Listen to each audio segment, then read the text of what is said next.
नमस्कार, स्वागत है आपका दमदार समाचार लगातार में। मैं हूं जुबैर खान। प्रियंका गांधी शुक्रवार को उत्तर प्रदेश के दौरे पर जा रही हैं, जिसकी जानकारी देते हुए कांग्रेस के प्रदेश अध्यक्ष अजय कुमार लल्लू ने कहा कि यूपी में प्रियंका गांधी लगातार सक्रिय हैं। कल प्रियंका गांधी 16 जुलाई को लखनऊ में आ रही हैं। वो महिला कांग्रेस के लोगों के साथ बैठक करेंगी। विधायकों के सम्मान समारोह का भी आयोजन किया जाएगा, जिसमें वो भी शिरकत करेंगी। और क्या कुछ उन्होंने कहा, आपको सुनवाते हैं। आदरणीय प्रियंका गांधी जी लगातार सक्रिय हैं और यह कहना कि कोरोना के बाद आ रही हैं, वो कल भी थी, आज भी हैं और निरंतर वो उत्तर प्रदेश में निवास कर रही हैं। लोगों के दिलों में, जज्बात में, विश्वास में, भरोसे में। और जिस तरह आदरणीय प्रियंका गांधी जी महिला सुरक्षा को लेकर, कानून व्यवस्था को लेकर, नौजवानों के रोजगार को लेकर, किसानों के उम्मीद और विश्वास को लेकर मजबूती के साथ संघर्ष करने का काम कर रही, बेखौफ होकर इस सरकार के खिलाफ आंदोलन, धरना, प्रदर्शन, सभाएं तक करने का काम आदरणीय प्रियंका गांधी जी ने किया है। मैं समझता हूं वो उत्तर प्रदेश में रोज हैं। लखनऊ में प्रवास उनका 16 तारीख जो कल आने वाले दिन सुनिश्चित कमेटी के लोग हैं उनके साथ बैठक करेंगी। जो हमारे जिला अध्यक्ष हैं, शहर अध्यक्ष हैं, उनके साथ बैठक करेंगी। फ्रंटल के जो हमारे यूथ एनएसयूआई, सेवा दल और सभी जो हमारे महिला कांग्रेस के लोग हैं उन लोगों के साथ बैठक करेंगी। और निश्चित तौर से संगठन को और गति कैसे दिया जाए, 2022 का लक्ष्य कैसे हासिल किया जाए, वो मूल मंत्र भी देने का काम करेंगे। हाँ, मैं समझता हूँ कि वो जो हमारी प्रतिमा महात्मा गांधी जी की लगी हुई है, निश्चित तौर से वो अनावरण उसका भी करेंगी। और यहाँ पर कार्यकर्ताओं के साथ जो भी दूर दराज से आए हुए हमारे पूर्व विधायक, सांसद। दिल्ली के मुख्यमंत्री अरविंद केजरीवाल ने पश्चिम विहार पॉली क्लिनिक में न्यूमोकोकल वैक्सीन लॉन्च की। इस दौरान केजरीवाल ने कहा कि अभी तक दिल्ली में 12 बीमारियों के लिए बच्चों को टीके लगाए जाते थे। आज से निमोनिया के लिए भी टीका लगने शुरू हो चुके हैं। कल से दिल्ली के तमाम 600 केंद्रों पर ये टीका मौजूद रहेंगे। और क्या कुछ उन्होंने कहा, आपको सुनवाते हैं। हम लोगों ने एक नए किस्म के टीका, बच्चों के जो टीके लगते हैं, वैक्सीन लगती हैं, एक नए किस्म के टीके की शुरुआत की है। अभी तक दिल्ली में 12 बीमारियों के लिए टीके बच्चों को लगाए जाते थे। आज से ये निमोनिया के लिए टीका लगाया जा रहा है। 5 साल से कम उम्र के बच्चे, निमोनिया की वजह से बच्चों की मृत्यु हो जाया करती थी। अब ये वैक्सीन लगने से, ये जो नया किस्म का वैक्सीन आया है, इससे निमोनिया की वजह से बच्चों की मृत्यु नहीं हुआ करेगी। ये वैक्सीन केवल निमोनिया नहीं, निमोनिया, मेनिंजाइटिस, सेप्सिस, कई सारी बीमारियों से बच्चों को प्रोटेक्ट करेगा।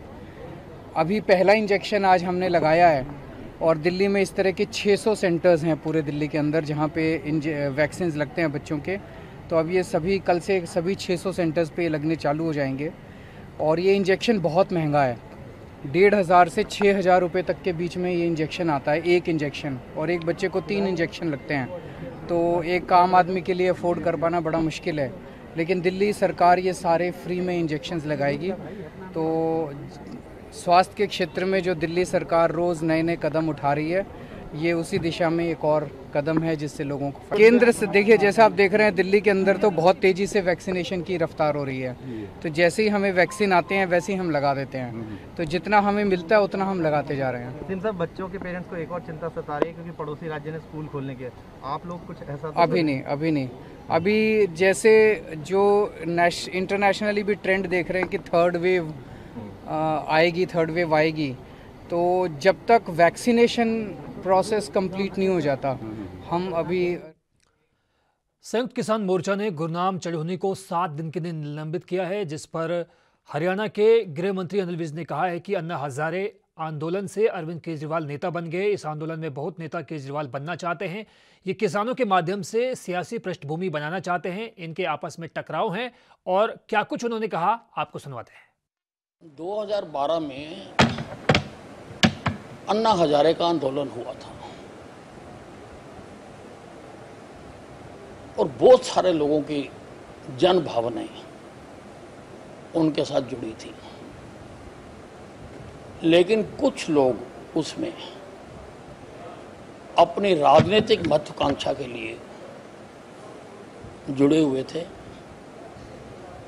उन्होंने अपना राजनीतिक मकसद भी हासिल किया,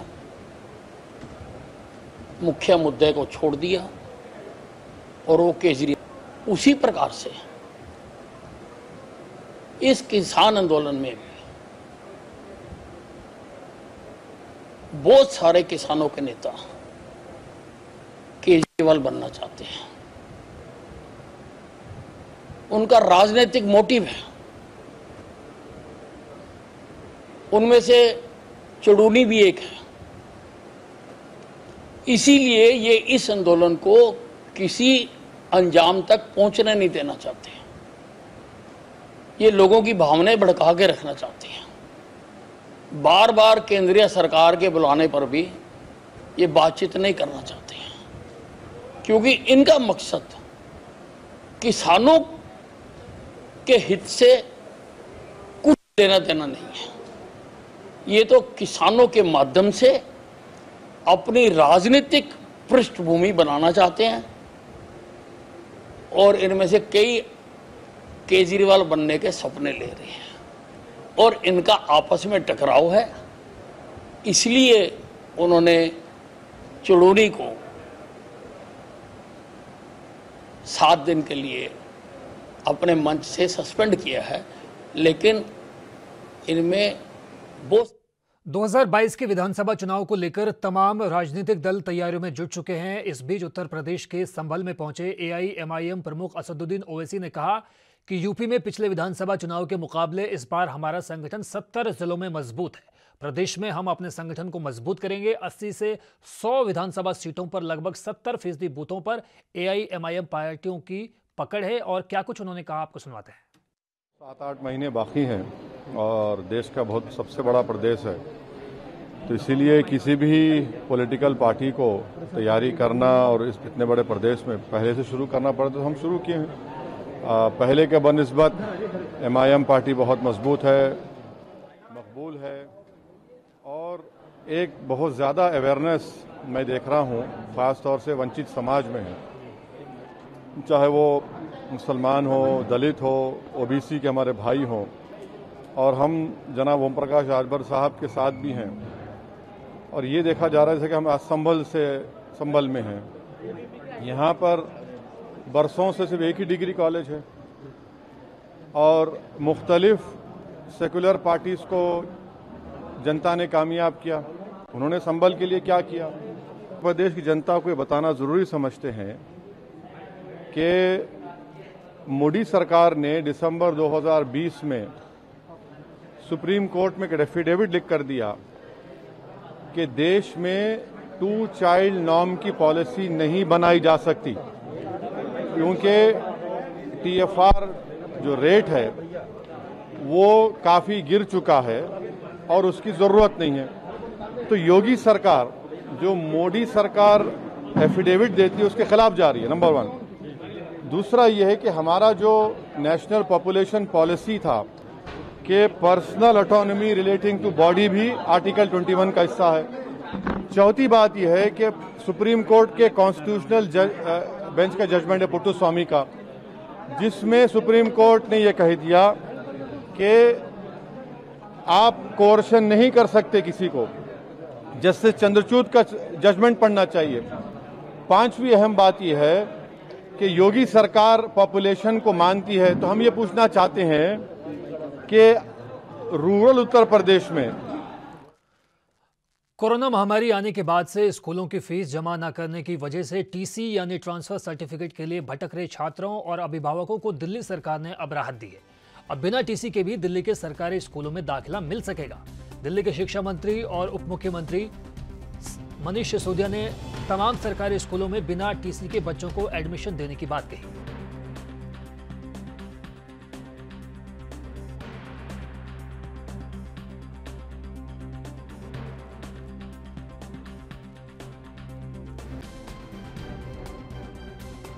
लेकिन उन पेरेंट्स की जिनके बच्चे अभी प्राइवेट स्कूलों में पढ़ रहे हैं, समस्या यह है कि स्कूल उनको टीसी नहीं दे रहे हैं।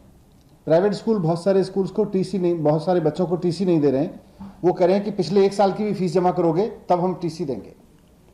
तो उसकी वजह से दिल्ली के बहुत सारे ऐसे पेरेंट्स हैं जो अपने बच्चों को चाह के भी प्राइवेट स्कूल से निकाल के गवर्नमेंट स्कूल में नहीं ला पा रहे हैं। मुझे ऐसे बहुत सारे पेरेंट्स ने शिकायत की थी। हम उस दिशा में भी काम कर रहे हैं और हम कोर्ट में भी अपना पक्ष रख रहे हैं, पेरेंट्स का पक्ष रख रहे हैं। लेकिन ऐसे पेरेंट्स को लाभ देने के लिए, उसको सुविधा देने के लिए हमने अब ये तय किया है कि अगर कोई बच्चा दिल्ली का प्राइवेट स्कूल से निकल के गवर्नमेंट स्कूल में एडमिशन लेना चाहता है तो उसको टीसी की वजह से एडमिशन मना नहीं किया जाएगा। अगर उसका स्कूल टीसी नहीं दे रहा है तो बच्चा स्कूल के अपने बाकी डॉक्यूमेंट ले आए, गवर्नमेंट स्कूल में हम उसको एडमिशन दे देंगे। और भारतीय टीम के विकेटकीपर बल्लेबाज ऋषभ पंत इंग्लैंड में कोरोना वायरस से संक्रमित हो गए हैं। बीसीसीआई के उपाध्यक्ष राजीव शुक्ला ने इस बात की पुष्टि की है। बता दें कि एक रिपोर्ट के मुताबिक ऋषभ पंत कोरोना वायरस की चपेट में आ चुके हैं। इसे लेकर बीसीसीआई उपाध्यक्ष राजीव शुक्ला ने बताया कि हाँ, एक खिलाड़ी कोरोना संक्रमित है।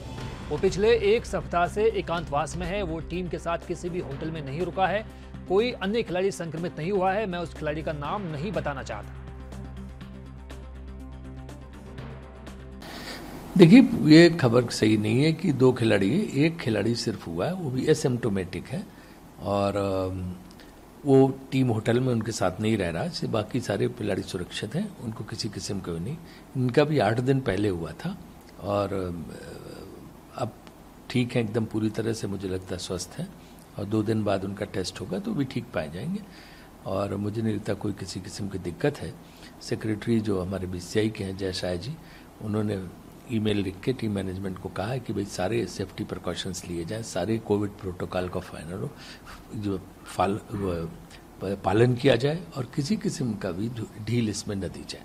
उन्होंने इसके भी सख्त निर्देश दिए हैं। तो टीम मैनेजमेंट इसका पूरा ख्याल रख रहा है और सारे खिलाड़ियों को जो है पूरी तरह से जो हमारा प्रोटोकॉल है उसको फॉलो करेंगे।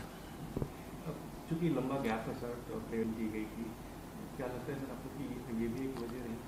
देखिए, सारे प्लेयर्स को हमेशा बायो बबल में आप नहीं रख सकते हैं, वो भी इंसान है और इसलिए जो है चूंकि 1 महीने का गैप था इसलिए प्लेयर्स को आने जाने का ही था और सब प्लेयर वैक्सीनेटेड है, ऐसा नहीं कि वैक्सीनेटेड नहीं, इसीलिए एसिम्प्टोमेटिक है, कोई ये बात नहीं। इसलिए ये खिलाड़ी जो है, इसका नाम मैं नहीं लूंगा, ये भी एसिम्प्टोमेटिक है क्योंकि सब वैक्सीनेटेड है, सारी पूरी टीम वैक्सीनेटेड है। इसलिए झारखंड की राजधानी रांची में मार्क्सवादी कम्युनिस्ट पार्टी ने अलग अलग मांगों को लेकर राजभवन मार्च किया। इस मार्च में पार्टी की सीनियर लीडर वृंदा करात समेत कई अन्य नेता भी शामिल हुए। इस दौरान मीडिया से बातचीत करते हुए वृंदा करात ने कहा कि झारखंड में नए राज्यपाल आए हैं, इस कारण हम लोग अपनी फरियाद लेकर उनके पास जा रहे हैं, लेकिन प्रशासन के लोग और बाकी लोग हमारे आधे साथियों को वहां जाने से रोक रहे हैं।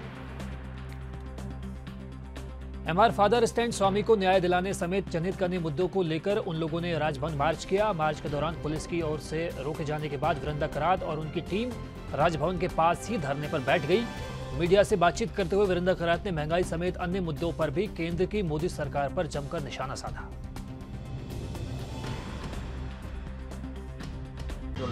प्रोटेस्ट इसलिए है, हम गवर्नर के पास आए, गवर्नर प्रेसिडेंट की रिप्रेजेंटेटिव है। संविधान के मुताबिक आदिवासियों की बचाव के लिए इनकी एक विशेष जिम्मेदारी है। आज झारखंड में और देश भर में आदिवासियों को जो निर्दोष है उनको बंद किया है जेलों में, उसके लिए फादर स्टैन स्वामी ने आवाज उठाई और उस आवाज को दबाने के लिए NIA under mister Amit Shah, उन्होंने फादर स्टैन स्वामी 84 साल की उम्र की पार्किंसंस डिजीज की पेशेंट को बंद करके महाराष्ट्र की तलजोला जेल में बंद किया और उनके पास कोई सबूत नहीं है एनआईए के पास।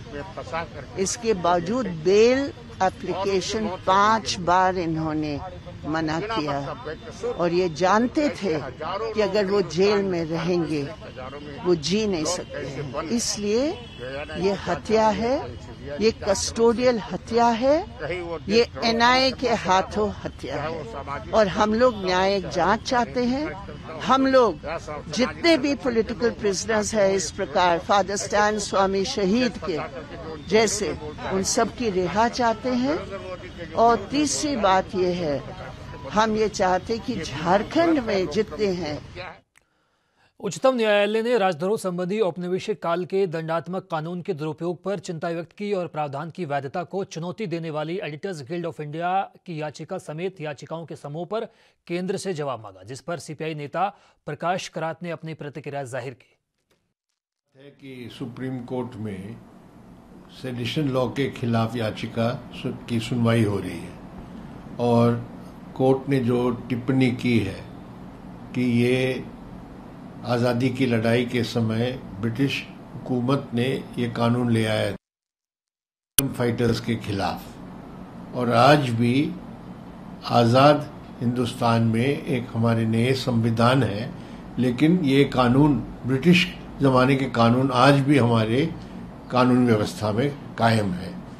और हम सब जानते हैं कि आज अगर देखा जाए पूरे देश में सैकड़ों इस तरह के केस, राजद्रोह, सेडिशन का मतलब राजद्रोह के केस लगा के जो लोग कोई भी सरकार की आलोचना करती है, कोई नीति की आलोचना करती है या प्रशासन के कोई कदम पर आलोचना करती है, इन सब के खिलाफ बिना कोई वजह से सेडिशन लॉ इस्तेमाल किया जाता है।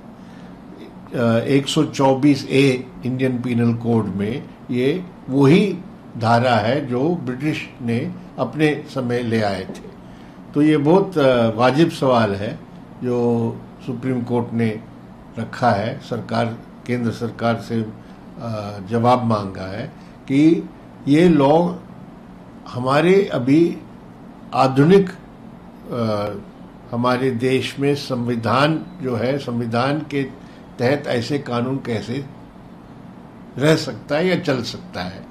और हम उम्मीद करते हैं कि सुप्रीम कोर्ट इस केस में कुछ ऐसे अंतिम निर्णय दे जिससे सेडिशन लॉ या सेडिशन का जो धारा है उसको खत्म किया जाए, नहीं तो ये बार बार दुरुपयोग होगा। जब तक कानून में है ये धारा तो ये हमेशा। पंजाब में तमाम सियासी दल 2022 की तैयारी कर रहे हैं। ऐसे में शिरोमणि अकाली दल की नेता हरसिमरत कौर बादल ने कहा कि पंजाब देश में सबसे ज्यादा दलित जनसंख्या वाले राज्यों में से एक है। हमने बहुजन समाज पार्टी के साथ गठबंधन किया है और घोषणा की है कि अगर पंजाब में हमारी सरकार बनती है तो एक दलित उप मुख्यमंत्री बनाया जाएगा। और क्या कुछ उन्होंने कहा, आपको सुनाते हैं। Hindu brothers to feel threatened or insecure in any way, because it's very important. They are a very integral part of Punjab and we want them to feel a part of Punjab, which is why today Shiromani Akali Dal President has announced that the second Deputy Chief Minister। Punjab के BJP SC मोर्चा के सैकड़ों कार्यकर्ताओं ने गुरुवार को मांगों को लेकर सेक्टर 25 चंडीगढ़ में जबरदस्त विरोध प्रदर्शन किया। इस दौरान उन्होंने मुख्यमंत्री कैप्टन अमरिंदर सिंह की कोठी का घेराव करने की भी कोशिश की, लेकिन उन्हें पुलिस ने सेक्टर 25 के पास लगाए गए बैरिकेड्स के पास ही रोक दिया। पुलिस को बीजेपी के प्रदर्शनकारियों को रोकने के लिए वाटर कैनन का भी इस्तेमाल करना पड़ा। प्रदर्शनकारियों को रोकने के लिए प्रशासन ने पहले ही तैयारी कर रखी थी और सेक्टर 25 में आंसू गैस और वाटर कैनन का प्रबंध भी पहले से किया गया था। दरअसल बीजेपी के अनुसूचित जाति मोर्चा के नेताओं ने प्रदर्शन के दौरान कहा कि राज्य में कानून व्यवस्था दिन प्रतिदिन बिगड़ती जा रही है और इसका खामियाजा सबसे ज्यादा दलित समुदाय के लोगों को भुगतना पड़ रहा है। उन्होंने इल्जाम लगाया कि कैप्टन सरकार के राज्य में दलितों की शिक्षा पर खर्च होने वाला धन भी उन्हें नहीं मिल रहा।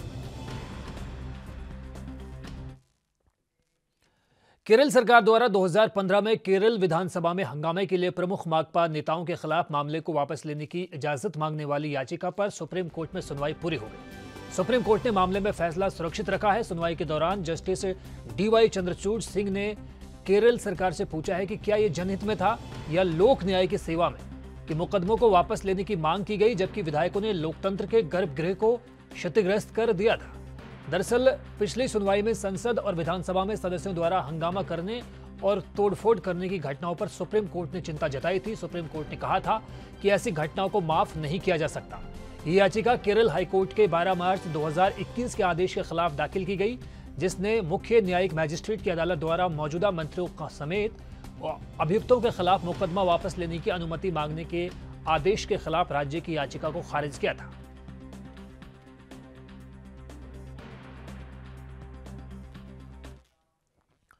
उत्तर प्रदेश में मुरादाबाद के थाना मूढ़ा पांडे क्षेत्र के NH-24 पर न्यामतपुर इकरोटिया टोल प्लाजा पर 50 दिन से चल रहे किसान धरने में आज किसान यूनियन के राष्ट्रीय प्रवक्ता राकेश टिकैत पहुंचे, जहां पर उन्होंने 3 कृषि कानूनों को लेकर सरकार को जबरदस्त तरीके से घेरा। राकेश टिकैत का कहना था कि जब तक सरकार इन 3 कृषि कानूनों को वापस नहीं लेती तब तक किसानों की घर वापसी नहीं होगी।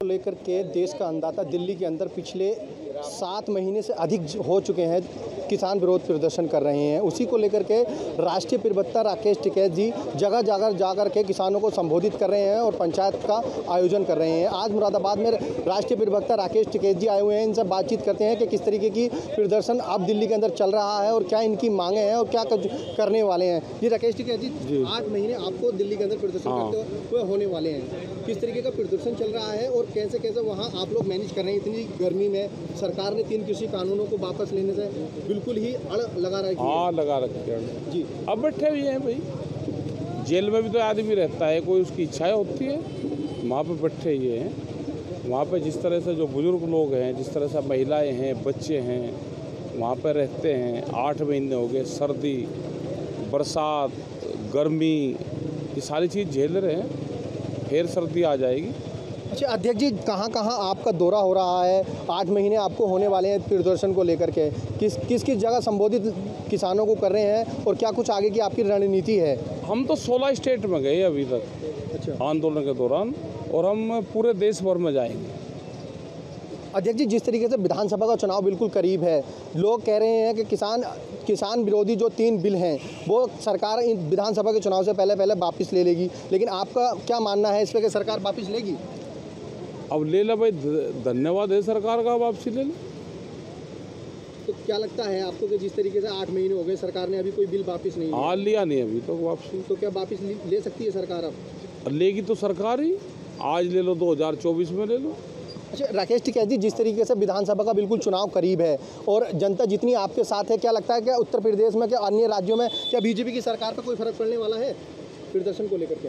और फर्क पड़ नहीं रहा उनकी से, उस पर फर्क तो पड़ रहा। जनता तो साथ में नहीं, उनके विरोध में है जनता तो। अच्छा, जिस तरीके से 8 महीने आप लोगों को दिल्ली के अंदर हो गए हैं, जगह जगह टोल पर आपके कार्यकर्ता प्रदर्शन कर बैठ रहे हैं, वहाँ उन कार्यकर्ताओं के साथ कुछ प्रशासन ने कुछ हटगर्मी सी की थी, उन पर किस तरीके का आपने कहा था या कुछ उन लोगों के बारे में क्या करी? हटधर्मी करेगा तो इसका इलाज होगा जो प्रशासन करेगा। टोल फ्री चलेगा उसी के क्षेत्र में। यहाँ मुरादाबाद की अगर टोल की बात की जाए तो यहाँ कितनी टोल की लाइनें इन्होंने फ्री कर रखी हैं आपके कार्यकर्ताओं ने? हमारे तो जितना भी झंडा लग के गाड़ी जाएगी सब फ्री है। तो यहाँ की जनता के लिए कोई फ्री नहीं है टोल, आपके कार्यकर्ताओं के लिए है केवल? आंदोलन में भी बैठो बहनों के लिए भी फ्री है। अच्छा, जिस तरीके से 3 कृषि कानूनों को लेकर के आप विरोध कर रहे हैं, अब आने वाले वक्त में क्या सरकार इन बिलों को वापस लेकर क्या आप लोगों को इजाज़त देगी घर जाने के लिए या नहीं लिए जाएंगे? इजाज़त क्या वाकई डायरेक्शन देगी, हमको इजाज़त देगी घर जाने की? हम कोई बंधन में है यहाँ पे? वो ले लेगी जब बात होगी, क्या होगा वे बातचीत करें, इनको वापसी ले, आगे की बात जब होगी। क्या मांग करना चाहेंगे सरकार से? सरकार से है कि सरकार बातचीत का रास्ता खोल ले और बातचीत करे। तो हमारे साथ किसान यूनियन के राकेश टिकैत प्रवक्ता थे। इनका साफ तौर पर कहना है कि सरकार को ये 3 कृषि कानून वापस लेने होंगे। यदि अगर सरकार इन 3 कृषि कानूनों को वापस नहीं लेती है तो हम इसी तरह विरोध प्रदर्शन करते रहेंगे। ANB news, Wajid Ali, Moradabad. देश में आए दिन राजद्रोह कानून के इस्तेमाल पर सवाल उठते रहते हैं। अब सुप्रीम कोर्ट ने इस मुद्दे पर केंद्र सरकार से तीखे सवाल पूछे हैं। देश की सबसे बड़ी अदालत ने इस कानून के बनाए रखने पर केंद्र को नोटिस जारी कर कहा है कि वो इस कानून की वैधता पर विचार करे। चीफ जस्टिस NV रमन्ना ने कहा है कि इस कानून का इस्तेमाल अंग्रेजों ने आज़ादी के अभियान को दबाने के लिए किया था। उस दौरान महात्मा गांधी और बाल गंगाधर तिलक पर भी ये धारा लगाई गई थी। CJI ने पूछा कि क्या सरकार आज़ादी के 75 साल बाद भी इस कानून को बनाए रखना चाहती है। सुप्रीम कोर्ट ने कहा कि राजद्रोह कानून संस्थाओं के कामकाज के लिए गंभीर खतरा है। CJI रमन्ना ने यह भी कहा कि राजद्रोह कानून का इस्तेमाल बढ़ई को लकड़ी का टुकड़ा काटने के लिए आरी देने जैसा है और वो इसका इस्तेमाल पूरे जंगल को काटने के लिए करता है। सुनवाई के दौरान CJI ने कहा कि सरकार जब पुराने कानूनों को कानून की किताब से निकाल रही है तो इस कानून को हटाने पर विचार क्यों नहीं किया जा रहा। सुप्रीम कोर्ट ने राजद्रोह की IPC की 124A की चुनौती वाली एक याचिका की सुनवाई के दौरान ये तमाम तरह की बातें कही। कोर्ट ने कहा कि अन्य याचिकाओं के साथ वो इस मसले पर भी विचार करेगा।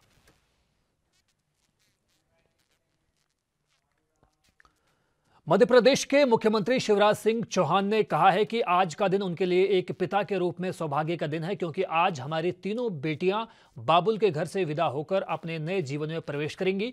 मध्य प्रदेश के मुख्यमंत्री शिवराज सिंह चौहान ने अपने ट्वीट के जरिए कहा कि उनकी धर्मपत्नी साधना सिंह भी बेटियों के विवाह की तैयारियों में पूरी तन्मयता से जुटी हुई हैं। बेटियों को जाने से घर में जो सूनापन होगा उसको सोचकर मन में थोड़ी उथल पुथल जरूर है, साथ ही पिता के कर्तव्यों को पूरा करने का संतोष भी है। आपको बता दें कि ये बेटी सीएम की अपनी बेटियां नहीं है। दरअसल मुख्यमंत्री शिवराज सिंह चौहान और उनकी पत्नी साधना सिंह ने विदिशा में सेवाश्रम की 7 बेटियों को और 2 बेटों को जिम्मेदारी उठाने का बीड़ा उठाया था। इन बच्चों के खाने पीने से लेकर पढ़ाई लिखाई तक का खर्च सीएम शिवराज सिंह चौहान खुद उठाते हैं। सीएम ने जिन 7 लड़कियों को गोद लिया था उनमें से 4 लड़कियों को और 1 लड़के की शादी पहले ही हो चुकी है, बाकी 3 की शादी अब हो रही है।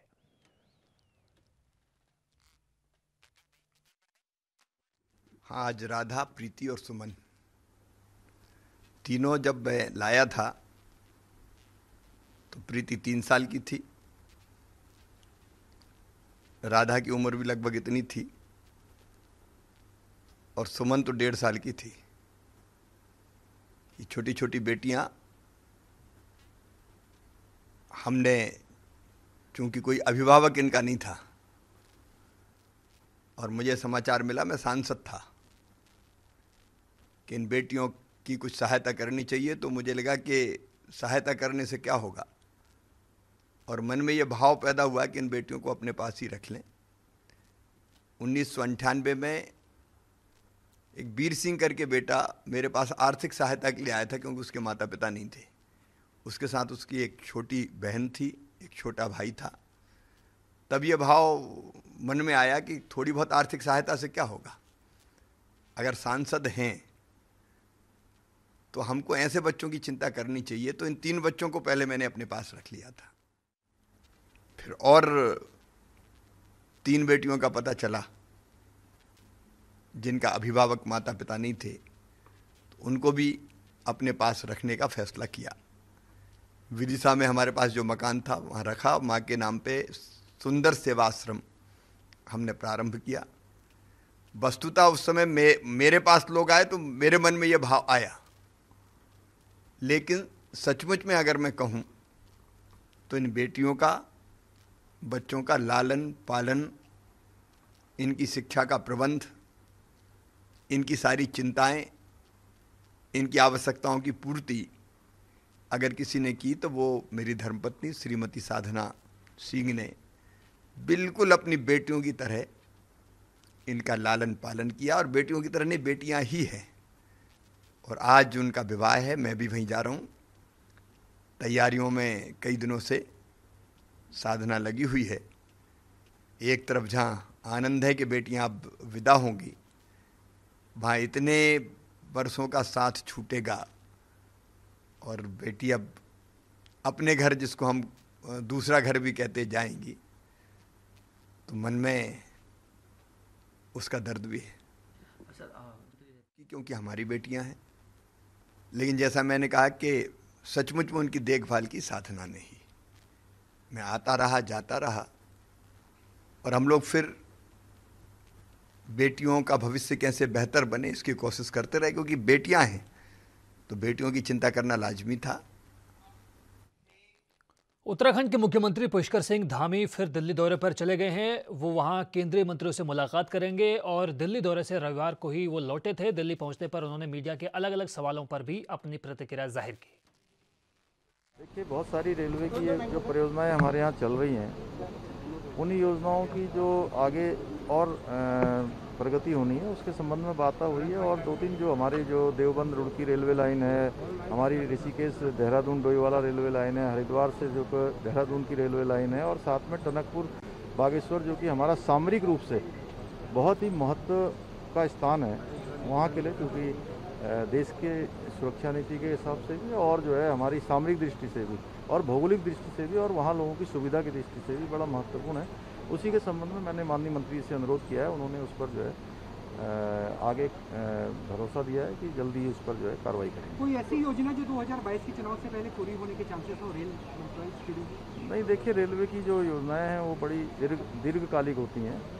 लेकिन उन्होंने कहा है कि जल्दी से जल्दी उस पर काम करेंगे और कुछ चीज़ों पर शिलान्यास हो जाएगा। और साथ ही साथ जो कर्णप्रयाग ऋषिकेश रेलवे लाइन जो कि हमारी 4 धाम को टच करती है, उसको जल्द से जल्द उस पर काम हो और जल्द से जल्द पूरा हो, उसके लिए मैंने अनुरोध किया। देखिए, ऐसा है कि सबसे पहले तो मैं आपको ये बता दूं कि जो कांवड़ की बात है, कांवड़ जो कि आते सभी प्रदेशों से हैं, उत्तर प्रदेश से, हरियाणा से, दिल्ली से, राजस्थान से भी आते हैं, कुछ लोग मध्य प्रदेश से भी आते हैं। उनका सबका केंद्र हमारा हरिद्वार बनता है। इसलिए हमने कहा कि चूँकि आकर सारे लोग हरिद्वार में इकट्ठे होते हैं और वो संख्या कोई 5-10 लाख नहीं होती है, वो संख्या हमारी 3 करोड़ से भी ज़्यादा जाती है। इसलिए हमने कहा कि हमारे लिए सबसे पहले सबकी जान माल की रक्षा करना हमारी प्राथमिकता है। इसलिए हमने कहा कि इस बार हम कांवड़ यात्रा, चूँकि कोरोना का संक्रमण लगातार फैल रहा है, वेरिएंट आ रहे हैं, तो उसको लेकर हमने जो है यात्रा न करने का फैसला लिया है। इसलिए हम चाहते हैं कि सबसे पहले लोगों की जान माल की रक्षा हो। सर, बॉर्डर करने का फैसला तो लिया है, लेकिन सवाल ये है कि क्या उत्तराखंड के बॉर्डर कांवड़ियों के लिए सील हो जाएंगे? देखिए, ऐसा है कि हमने लोगों से अपील की है कि लोग स्वयं ही जो है इस पर एहतियात बरतें। और फिलहाल वक्त एक ब्रेक का हुआ है। ब्रेक के उस पार भी लगातार जारी हैं दमदार समाचार।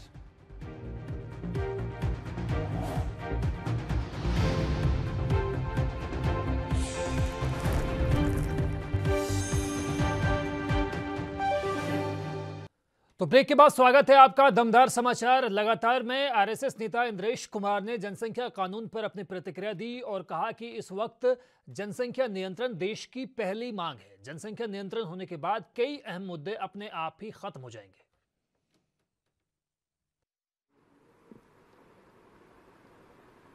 इसलिए आवश्यक है कि विश्व में भी जनसंख्या बेरोक टोक बढ़ने के कारण प्राकृतिक संसाधन कम पड़ते जा रहे हैं और भारत में विशेष रूप से पूरे विश्व की धरती हमारे पास 3% के लगभग है और जनसंख्या 16.5% से अधिक है। अगर ये जनसंख्या ऐसे ही बढ़ी तो प्रति व्यक्ति, वो किसी भी धर्म का होगा, दल का होगा, जाति का होगा, लिंग का होगा, गांव का या शहर का होगा, सामान्य पढ़ा लिखा होगा कि बहुत पढ़ा लिखा होगा, अमीर होगा कि गरीब होगा, उसको वायु की भी कमी होती जाएगी, जल की भी कमी होती जाएगी, जमीन की भी कमी होती चली जाएगी, प्रकाश की भी कमी होती चली जाएगी, अग्नि ताप की भी कमी होती चली जाएगी।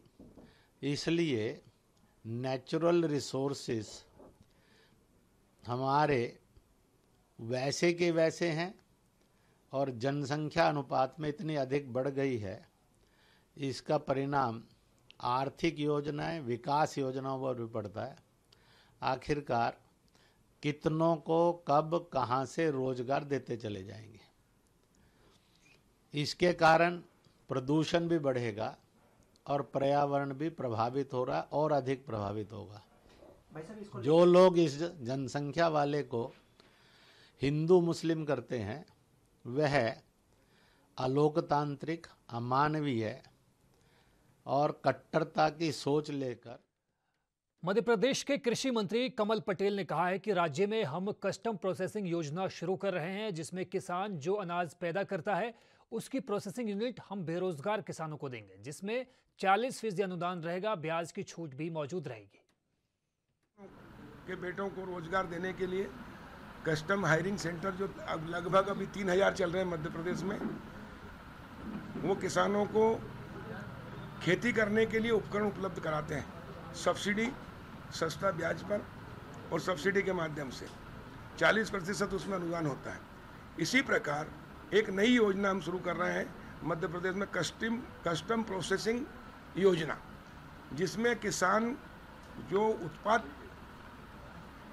करता है, पैदा करता है अनाज, उसकी प्रोसेसिंग यूनिट वो अब किसान, बेरोजगार किसान को हम देंगे, जिसमें 40% की अनुदान भी रहेगा, ब्याज की छूट भी रहेगी और प्रधानमंत्री नरेंद्र मोदी जी ने कृषि अधोसंरचना विकास का जो 1 लाख करोड़ का फंड दिया है उसका उपयोग भी हम करेंगे, उसमें 3% ब्याज की छूट भी रहेगी।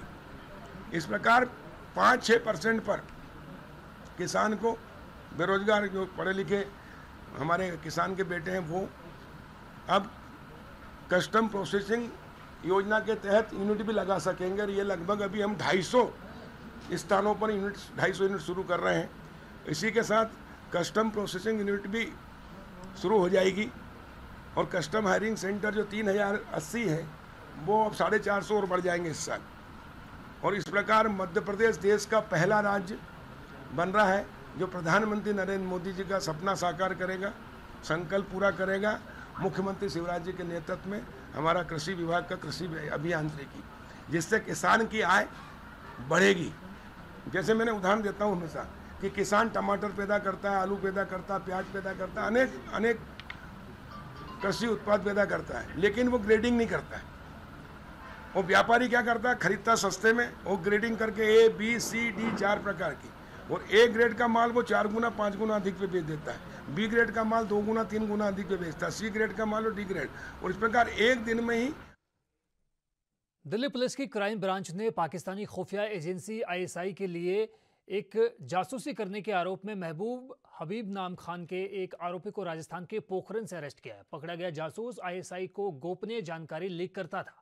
उसकी गिरफ्तारी से जासूसी के एक बड़े नेटवर्क का पर्दाफाश हुआ है। आपको बता दें कि दिल्ली पुलिस ने ऑफिशियल सीक्रेट एक्ट के तहत केस दर्ज किया है। हबीबुर रहमान ISI के लिए काम करता है और वो पाकिस्तान भी जा चुका है।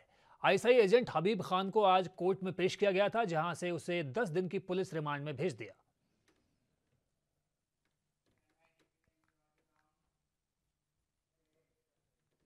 उत्तर प्रदेश के गाजीपुर में बीजेपी के प्रदेश प्रभारी राधा मोहन सिंह ने जिला पंचायत अध्यक्ष और ब्लॉक प्रमुख चुनाव में पार्टी की भारी जीत के बाद एक कार्यक्रम में शिरकत किया।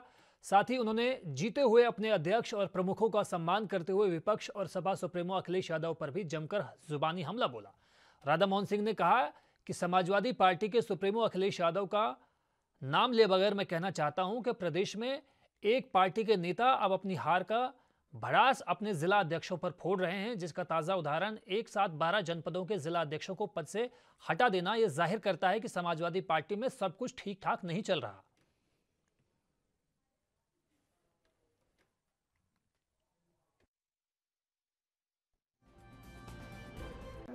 पिछले चुनाव में, लेकिन याद करिए कि अपने कार्यकाल में पूर्वांचल में जिस प्रकार से राजमार्ग का विकास हो रहा है, मनोज जी ने पूर्वांचल के लिए रेल के लिए इतने बड़े सारे उपहार दिए हैं कि आने वाली पीढ़ी उसका गुणगान करेगी।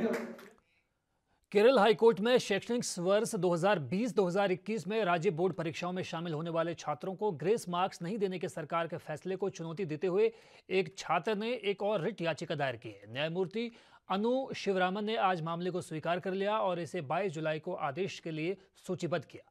याचिकाकर्ता हाई सेकेंडरी स्कूल का +2 का छात्र है और पिछले शैक्षणिक वर्ष में NSS लीडर भी था। याचिकाकर्ता ने कहा कि यह गैर कानूनी और इसे रद्द किया जाना चाहिए क्योंकि इसे ग्रेस मार्क से वंचित कर दिया जाएगा। इसके मुताबिक कथित तौर पर 2 जुलाई को राज्य के समक्ष एक प्रतिनिधित्व को प्राथमिकता दी थी, जिसमें बताया गया था कि ये NSS और NCC कैडेट्स के लिए गलत कैसे है और अलग अलग पाठ्यक्रमों में प्रवेश प्राप्त करने में ग्रेस मार्क्स कैसे सहायता करते हैं। सुप्रीम कोर्ट के आदेश के बाद आज फरीदाबाद के खोरी गांव में दूसरे दिन भी तोड़फोड़ जारी रही। इस दौरान काफी मकानों को तोड़ा गया और पुलिस का विरोध कर रहे लोगों को भी पुलिस द्वारा पीटे जाने की तस्वीरें सामने आई। दिखाई दे रही तस्वीरें फरीदाबाद के खोरी गांव की हैं, जहां आज बड़े पैमाने पर तोड़फोड़ की कार्रवाई की गई। इस दौरान लोगों ने विरोध भी किया, लेकिन भारी संख्या में पुलिस बल होने के चलते लोगों का विरोध बेअसर रहा। हालांकि जो पुलिस के हत्थे चढ़ा उसकी पिटाई भी पुलिस ने बेरहमी से की। आपको बता दें कि अभी भी खोरी गांव में हजारों मकान बने हुए हैं, जिन्हें सुप्रीम कोर्ट ने अपने 7 अगस्त के आदेश में गैर कानूनी निर्माण घोषित किया था। सुप्रीम कोर्ट के मुताबिक खोरी की जमीन फॉरेस्ट के अंतर्गत आती है, लिहाजा इस पर कोई भी निर्माण अवैध है।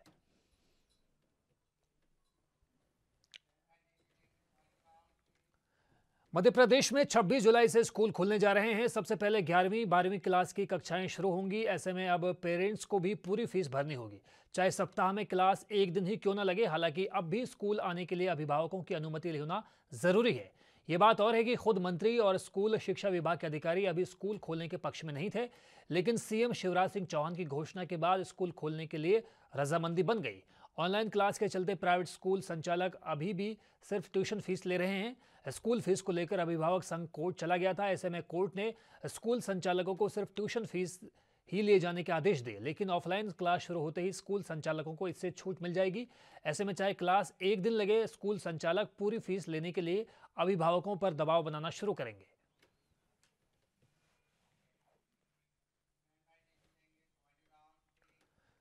जमीयत उलेमा हिंद के अध्यक्ष मौलाना सैयद अरशद मदनी पर हमला बोलते हुए शाही इमाम मस्जिद फतेहपुरी से मुफ्ती मुकर्रम ने कहा कि देश का रिवाज बनता जा रहा है कि जैसे ही आज़ादी का कोई पर्व आता है तो मुसलमानों और आतंकियों को गिरफ्तार करना शुरू हो जाता है।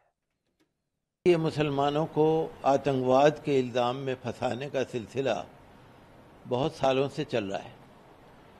जब भी इंडिपेंडेंस डे आता है, जब भी रिपब्लिक डे आता है, 2-3 आतंकवादी पकड़े जाते हैं। ये ज़रूरी है, ये तो परंपरा बन गई कि लोगों को ये दिखाने के लिए कि हमारी जो एजेंसी है बहुत काम कर रही है, किसी को भी पकड़ लिया जाता है।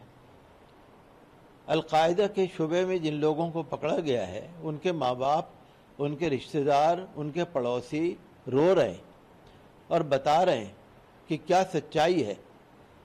लेकिन चूँकि आज़ादी का त्यौहार आ रहा है तो 2-3-4 मुसलमानों को पकड़ना बहुत ज़रूरी है। ये तो हमारी सियासत बन गई है। तो इस वजह से अगर कोई मुसलमान पकड़ा जाता है तो भारत के 20 करोड़ मुसलमानों को दुख होता है, तकलीफ़ होती है। वो जानते हैं कि झूठे इल्ज़ाम लगाकर लोगों को पकड़ा जा रहा है, सियासत चल रही है। तो चाहे जमीयत उलमा हिंद हो, चाहे कोई और ऑर्गेनाइजेशन हो, चाहे इंडिविजुअल मुसलमान हो, किसी भी मुसलमान के लिए जिसको झूठे इल्ज़ाम में फंसाया जाए, उसके लिए कोई भी खड़े होके मुकदमे में पैरवी कर सकता है। इसका हमें राइट है। लिहाजा जो भी अगर खड़ा होता है उनकी मदद के लिए तो ये अच्छी बात है।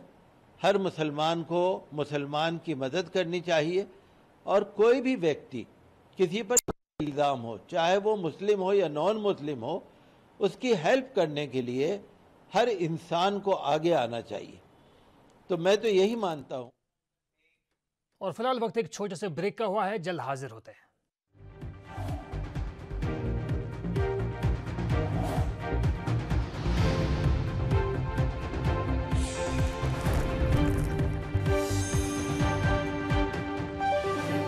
तो ब्रेक के बाद स्वागत है आपका। दमदार समाचार लगातार में इंडियन मेडिकल एसोसिएशन ने तीसरी लहर के बड़े खतरे को देखते हुए पर्यटन स्थलों को खोले जाने पर चिंता व्यक्त की है। आईएमए के अध्यक्ष डॉक्टर जे जयलाल ने केंद्र और राज्य सरकारों को लिखी चिट्ठी में कहा है कि देश केवल कोरोना महामारी की विनाशकारी दूसरी लहर से बाहर निकल रहा है। अभी कोरोना पूरी तरह से खत्म नहीं हुआ है और क्या कुछ उन्होंने कहा, आपको सुनवाते हैं। The COVID, the predictably unpredictable disease, is totally a preventable one, provided we take necessary COVID appropriate behaviors. That is avoiding mass gathering and keeping a social distance and wearing the mask 70% time that it will prevent a person getting infected. In addition to that, if the person is getting already infected, vaccinated, so that gives almost 100% guarantee for a person who getting vaccinated and wearing appropriate mask and social distance within his.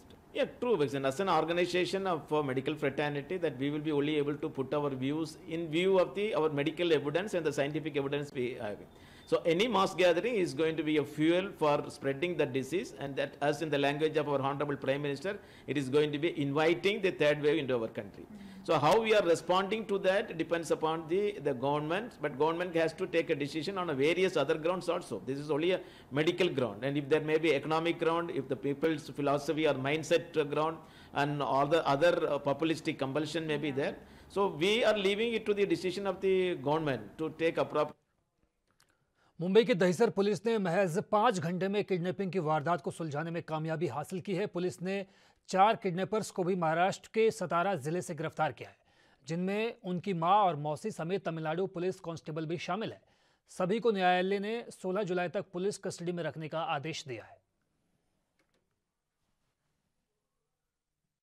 द्वारा अपनी ही बेटी को kidnap करने का मामला Dahisar police station में सामने आया है। दहिसर पुलिस ने 5 घंटे में 4 आरोपियों को गिरफ्तार कर लिया। इस पूरी जानकारी के साथ हमारे साथ सीनियर पीआई प्रवीण पाटिल जी हैं, जानकारी देंगे कि यह पूरी किडनैपिंग की जो घटना हुई है क्यों हुई है और कैसे हुई है। दहिसर पुलिस स्टेशन में 13 तारीख को पाल सिंह नाडर नाम के आदमी ने आके एक कंप्लेंट दर्ज की कि उनकी पत्नी मारिया जो दहिसर में उसकी मम्मी को मिलने को आई थी, उसको उसकी मम्मी, उसकी मौसी और उसके साथ में और 2 आदमी ने उसको किडनैप करके गाड़ी में डाल के लेके जा रहे हैं। ऐसा कंप्लेंट प्राप्त होने के बाद हमारा पुलिस स्टेशन के एपीआई घारगे और स्टाफ ने जाके जगह में चेक करने के बाद हमें वहाँ एक फुटेज मिला।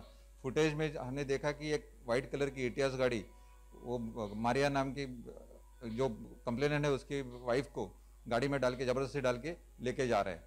तो ये नंबर प्राप्त होने के बाद हम लोग ने वापस कंप्लेनेंट से थोड़ा पूछताछ करने के बाद हमें वो गाड़ी में जाने वाली जो वो मारिया की मम्मी थी उसका नंबर मिला। वो नंबर से हमें उसका जो लोकेशन प्राप्त हुआ, वो लोकेशन तभी वाशी के आगे खारघर से आगे लोकेशन था। तो हमें तुरंत पता चला कि ये तमिलनाडु के हैं और वो तमिलनाडु, शायद वो तमिलनाडु जा रहे हैं। इसलिए हम लोग ने आगे के जितने भी टोल नाका है जहाँ हमारे पुलिस की चौकी है और पुलिस की नाकाबंदी चलती रहती है, वहाँ हमने सबको खबर दे दी। खबर प्राप्त होने के बाद यहाँ से जब वो खेड़ शिवापुर तक लगभग पुणे के बाहर सातारा बॉर्डर पे खेड़ शिवापुर में एक टोल नाका है, वहाँ जो पुलिस नाकाबंदी चालू थी, वो नाकाबंदी में वहाँ के पुलिस ने वो गाड़ी रोक ली। गाड़ी में जितने भी 4 लोग जो थे, जो किडनैप करके मारिया को किडनैप करके लेके जा रहे थे, उनको ताबे में लिया वहाँ, और तुरंत उन्होंने हम लोग को इत्तला दी। जो किडनैपर है उनमें क्या रिलेशन क्या था? ये जो किडनैपर है उसमें एक तो किडनैपर वो मारिया की एक माँ है, दूसरी उसकी मौसी है, और 2 जन जो है उसमें से एक ड्राइवर है और एक उसका। कैमरा पर्सन विनय सिंह के साथ सोनी एनबी न्यूज, मुंबई। दिल्ली में एडिशनल डीसीपी अनिता रॉय ने कहा है कि 22 मई को एक मामला सामने आया था जिसमें 3 साल का बच्चा अपनी झुग्गी से लापता था। हमने टीम बनाकर जांच शुरू की। 13 जुलाई को हमें सूचना मिली कि 3 साल के बच्चे को 2 लोग बेचने वाले हैं, जिसके बाद कार्रवाई करते हुए बच्चे को रिकवर किया गया। मामले में 5 आरोपियों को अब तक गिरफ्तार किया जा चुका है।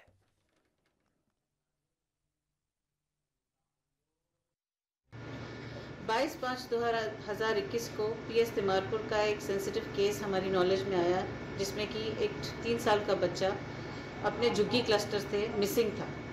इमीडिएटली हमने अपनी टीम कॉन्स्टिट्यूट करी, नियर बाय सीसीटीवी फुटेजेस को स्कैन किया, आसपास के जो रेजिडेंट्स थे उनसे पूरी पूछताछ करी और पूरा प्रेशर बिल्ड किया, क्योंकि हमारे ऑपरेशन मिलाप में कोई भी बच्चा नॉर्थ डिस्ट्रिक्ट से माइनर मिसिंग होता है उसको हाईएस्ट प्रायोरिटी दी जाती है। इस प्रेशर के बिल्डअप के दौरान कई लोगों को इंटरोगेट किया गया, उनके सीडीआर कॉल्स का एनालाइज किया गया। तफ्तीश यहाँ तक पहुँची कि 13/7 को हमें हमारे ही सोर्सेज से एक इनपुट मिला कि पीएस जहांगीरपुरी में एक कॉल टाइप की आई है, जिसमें कि 2 लोग, एक मदर और डॉटर, एक 3 साल के बच्चे को आगे बेचने के इरादे से अपने घर पे रखे हुए हैं। इमीडिएटली फिर पीएस महिंद्रा पार्क और पीएस तिमारपुर की टीम जॉइंट एक्शन करके हमने बच्चे को रिकवर किया और पूरी स्टोरी में जो 4-5 लोग एक्यूज थे उन सबको टाइमली अरेस्ट किया। जो मोटिव निकल के आया वो ये निकल के आया कि ये लोग फाइनेंशियल क्राइसिस से निकल रहे थे, और इनमें जो सुनीता है वो नेबर है, हमारे कंप्लेनेंट की इमीडिएट नेबर है। उसने ये यूपी के झांसी जनपद के बड़ागांव नगर पंचायत के हरदौलपुर मोहल्ले से आज एक खास खबर हम आपके लिए लेकर आए हैं। यहाँ 1 साल से एक दूसरे से बिछड़े माँ बेटे फिर मिले और एक दूसरे को देखकर दोनों की आंखों से आंसू निकल पड़े। दरअसल बड़ागांव के हरदोसपुरा मोहल्ला निवासी शगुन कुशवाहा दिमागी रूप से कमजोर थी और एक दिन वो बिना बताए अपने घर से निकल गई। महिला को इधर उधर भटकता देखकर आश्रम के सदस्य उसे अपने साथ ले जाते हैं और 8 महीने तक उसका इलाज करवाया जाता है। मानसिक रूप से ठीक होने के बाद वो अपने बेटे का नंबर और घर का पता आश्रम के लोगों को बताती हैं, तब जाकर उसे उसके घर पर पहुंचाया जाता है।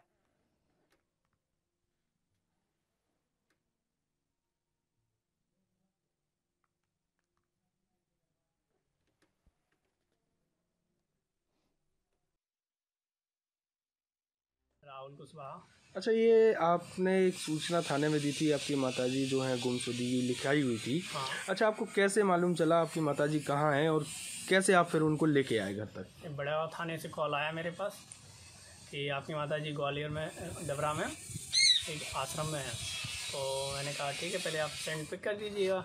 तो दरवाजे के द्वारा मेरे पास पिक आया, फिर उन्होंने वीडियो कॉलिंग करवाया। जैसे ही उन्होंने वीडियो कॉलिंग कराया मैंने पहचान लिया और मैंने ड्यूटी वहीं ऑफ की और बाइक ली और निकल गए देने को।